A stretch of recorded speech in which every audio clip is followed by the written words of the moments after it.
बिस्मिल्लाहिर्रहमानिर्रहीम। अस्सलामुअलैकुम। आप देख रहे हैं 1 बाय 1 न्यूज़ एचडी। फैसलाबाद से हमें अपडेट कर रहे हैं तारिक महमूद कंबो।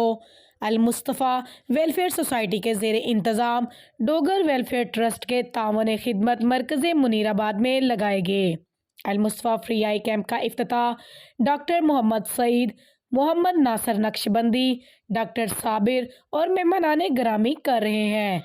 इसमें 100 से ज़ायद मरीज़ों का फ्री चेकअप, फ्री मेडिसन, जबकि सफ़ेद मोती के मरीज़ों का फ्री लेंस बीमा ऑपरेशन रोज़ बुध को किए जाएंगे। रज़ाकार अल मुस्तफ़ा डॉक्टर मोहम्मद सईद ताहर, मेज़बान कैंप के प्यारे भाई मोहम्मद नासिर नक्शबंदी, सदर प्रोफेसर रहमतुल्लाह सियालवी, जनरल सेक्रेटरी मोहम्मद रफ़ीक लोधी। एक बार फिर आपको लिए चलते हैं अल मुस्तफ़ा वेलफेयर सोसाइटी के ज़ेर इंतज़ाम डोगर वेलफेयर ट्रस्ट के तावन खिदमत मरकज़ मुनीराबाद में लगाए गए अल मुस्तफ़ा फ्री आई कैंप का इफ्तिताह डॉक्टर मोहम्मद सईद, मोहम्मद नासिर नक्शबंदी, डॉक्टर साबिर और मेहमानान ग्रामी कर रहे हैं।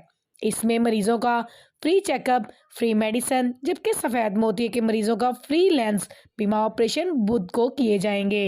मज़ीद खबरों से बाखबर रहने के लिए देखते रहिएगा चैनल 1 बाय 1 न्यूज़ एचडी। ताज़ा तरीन अपलोड्स की नोटिफिकेशन हासिल करने के लिए हमारे चैनल को सब्सक्राइब करें और साथ में दिए गए घंटी के निशान को दबाना ना भूलें।